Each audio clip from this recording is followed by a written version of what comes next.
교회는 신앙 공동체입니다. 신앙의 좋은 교제와 섬김은 하나님께 큰 영광이 됩니다. 우리는 인생길에서 많은 사람을 만납니다. 이 세상에서 우리 삶을 혼자 살 수는 없습니다. 하나님이 그렇게 만들어 놓지를 않았습니다. 좋은 만남은 축복입니다. 좋은 친구를 만나는 것 축복입니다. 좋은 부모를 만나는 것 귀한 복입니다. 성도가 좋은 교회를 만나는 것, 좋은 목회자를 만난다는 것, 큰 복 중의 복이라고 생각합니다. 목회자가 좋은 성도를 만나는 것, 좋은 동역자를 만날 수 있다는 것도 큰 복이라고 생각합니다. 오늘 본문에 나오는 다윗 왕은 인생의 치명적인 위험에 처해 있습니다. 그의 셋째 아들 압살롬이 그에 대항해서 반란을 일으켰습니다. 다윗은 아들을 피해 도망하여 숨어 다니게 됩니다. 다윗은 그의 인생에서 수없이 위험한 순간을 겪어왔지만 이번에는 가장 큰 위기였습니다. 그를 공격하는 상대자가 바로 그의 아들이었기 때문입니다. 무력으로 진압할 수도 있었지만 아들이 죽는 것을 원치 않았기 때문에 오히려 다윗은 피해서 지금 달아나야 할 입장이었습니다. 얼마나 그의 마음이 탔겠습니까? 그래서 결국 강을 건너서 마하나임으로 이제 도피를 하는 그 과정에 바르실레라고 하는 한 귀족을 만나게 됩니다.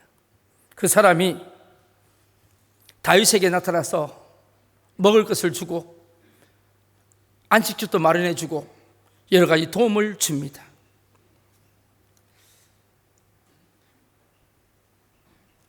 다윗의 고통은 단지 먹을 것뿐이었겠습니까? 배가 고파서 힘들었겠습니까? 그토록 믿었던 아들에게 배신을 당하고 짓밟힌 것에 대한 아픔이 더 컸을 것이라고 생각합니다. 이러한 때에 이 바르실레라는 사람이 나타나서 그에게 먹을 것도 주고 또 나이 드신 분이 얼마나 위로를 했을까요?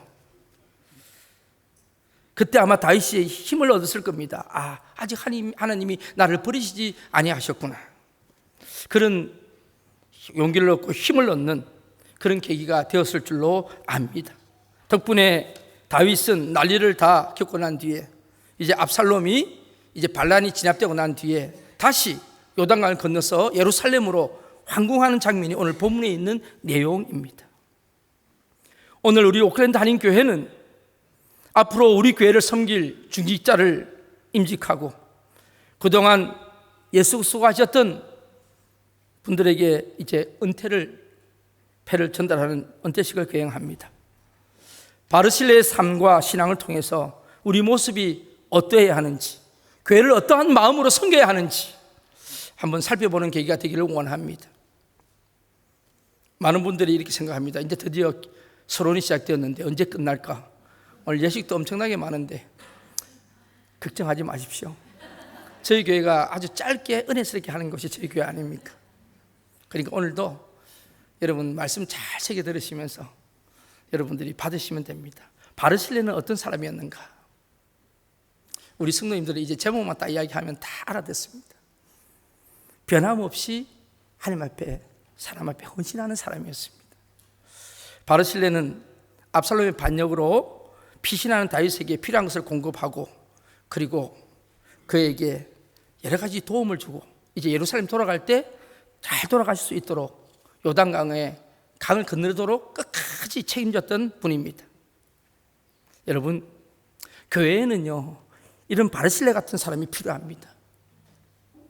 교회가 평안할 때는 어디 있는지 잘 모르다가 어디서 봉사하는지 잘 모르다가 교회가 어려움이 있을 때 앞장서서 열심히 일하는 분, 그런 분이 바르실레 같은 분이 아니겠습니까?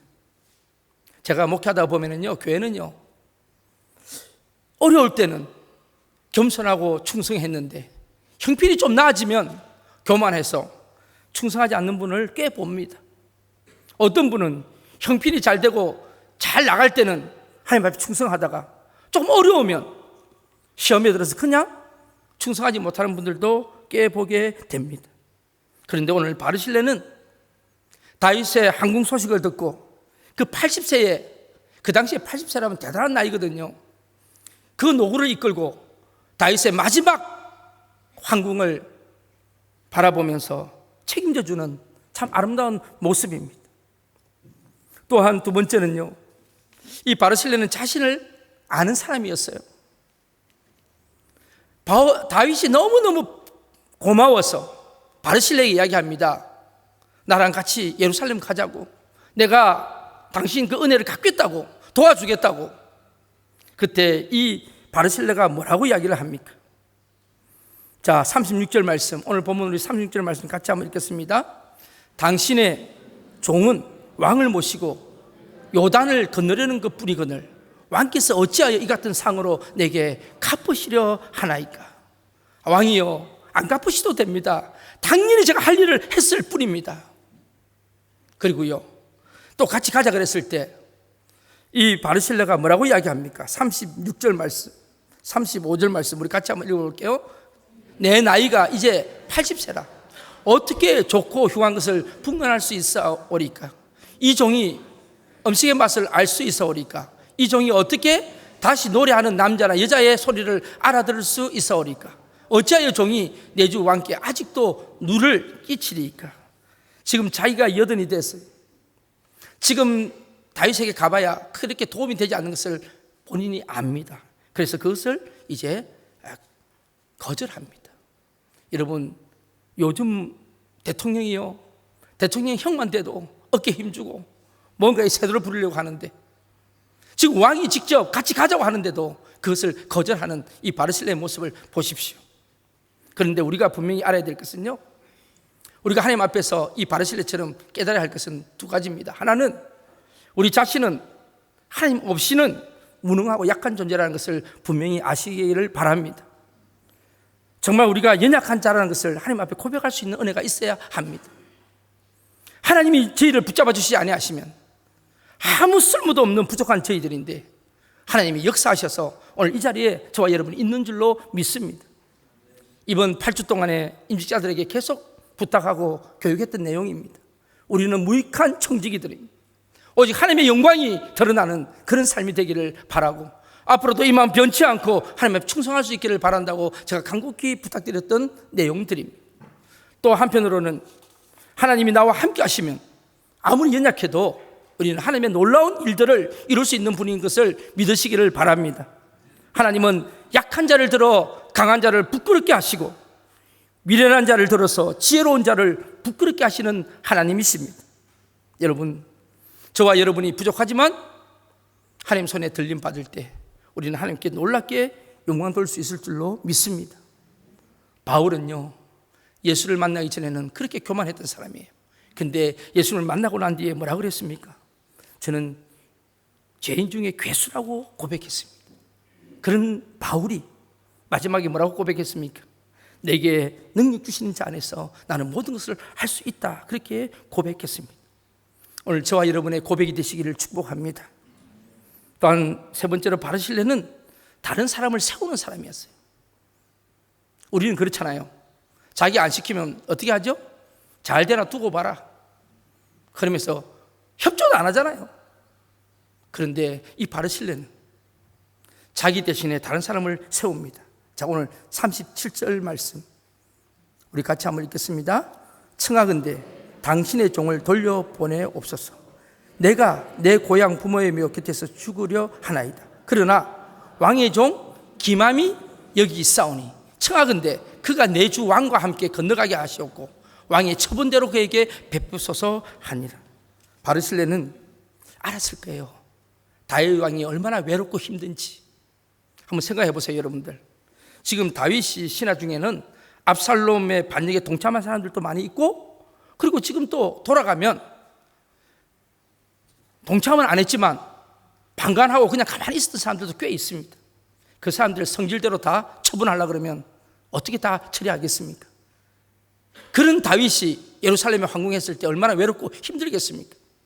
바르실레가 그걸 알았던 사람이에요. 그렇지만 바르실레는 생각했습니다.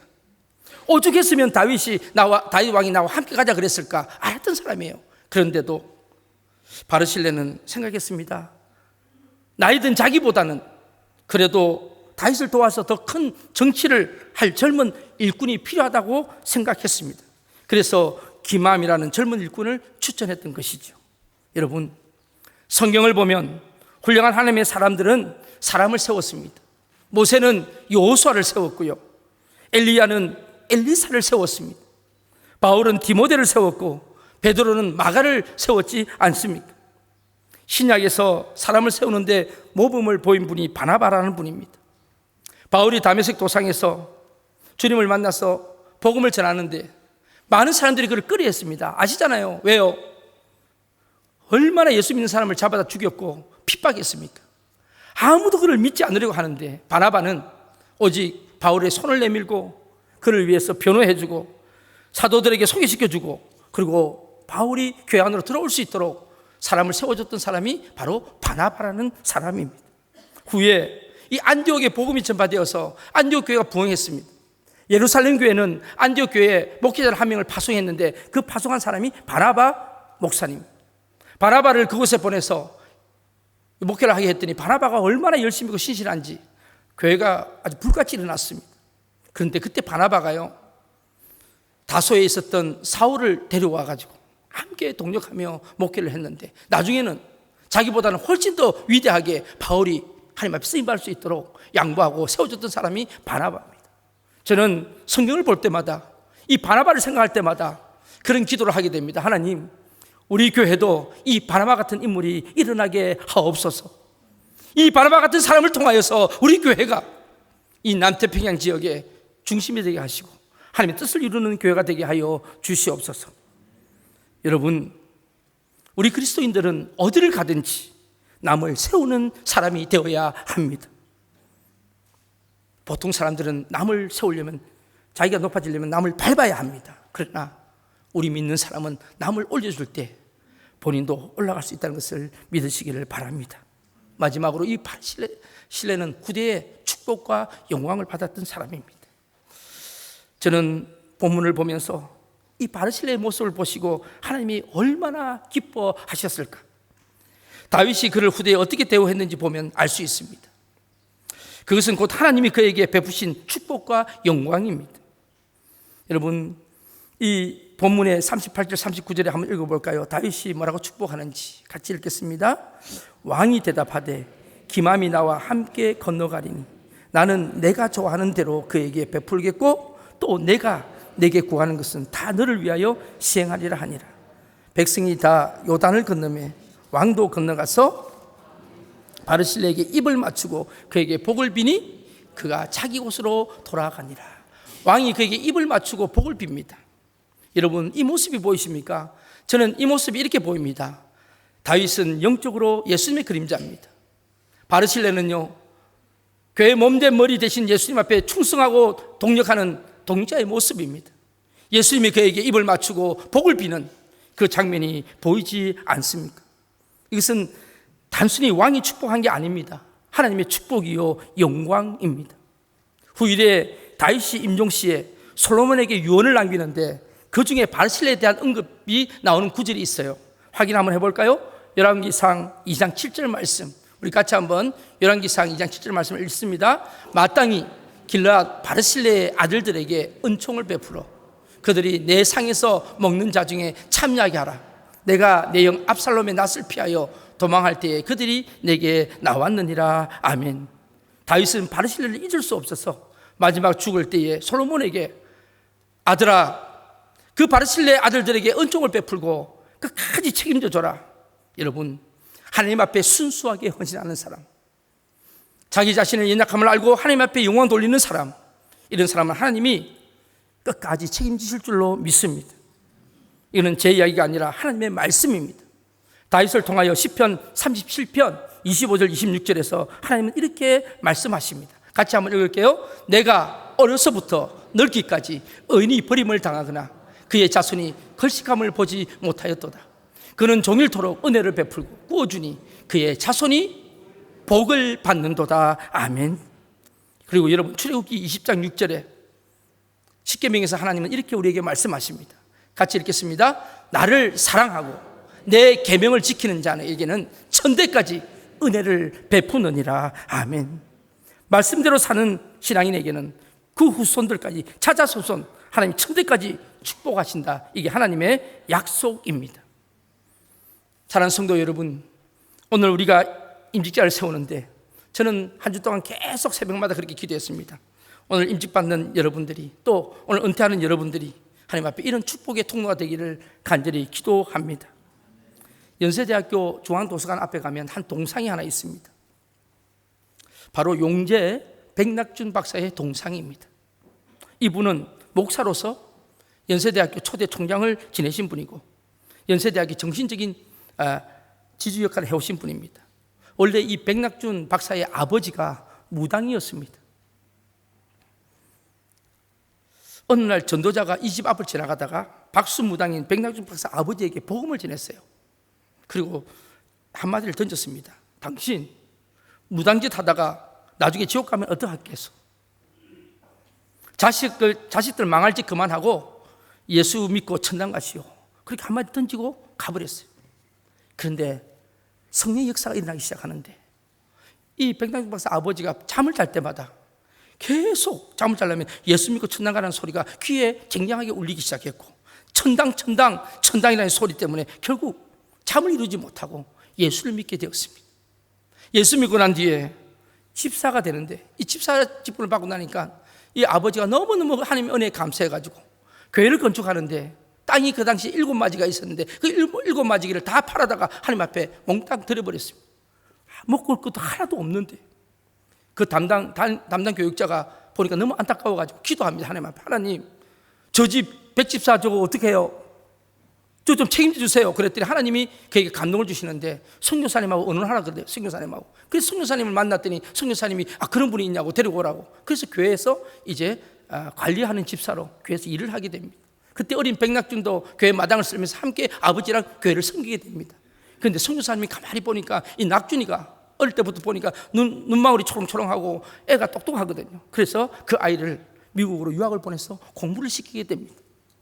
그리고 박사 학위를 받고 귀국해가지고 연세대학교 초대 총장이 되고 우리나라 문교부 장관까지 있는 놀라고 귀한 인물이 된 것입니다.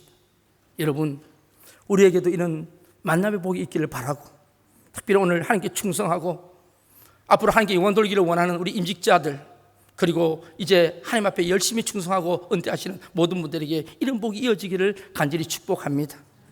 계시록 22장 12절 우리 마지막으로 한번 읽겠습니다. 계시록 22장 12절입니다. 같이 읽겠습니다. 보라, 내가 속히 오리니 내가 줄 상이 내게 있어 각 사람에게 그가 행한 대로 갚아주리라. 아멘. 우리에게는 분명히 천국 가면 상급의 심판이 있습니다. 저는 기대합니다. 하나님이 우리에게 주실 면류관을 준비하고 있습니다. 사랑하는 우리 오클랜드 하나님교회 권속 여러분들, 여러분 이 땅에 뭐를 남겨두고 가시겠습니까? 하늘나라에 뭘 준비하고 가십니까? 분명히 보십시오. 나중에 천국 가서 받을 면류관을 바라보면서 하나님 앞에 감격하며 찬양할 날이 분명히 우리에게도 올 줄로 믿습니다. 주님은 오늘 본문에 나오는 바르실레가 다윗에게 위로와 기쁨이 되었던 것처럼 저와 여러분도 하나님에게 위로가 되고 교회의 기쁨이 되기를 간절히 원하십니다.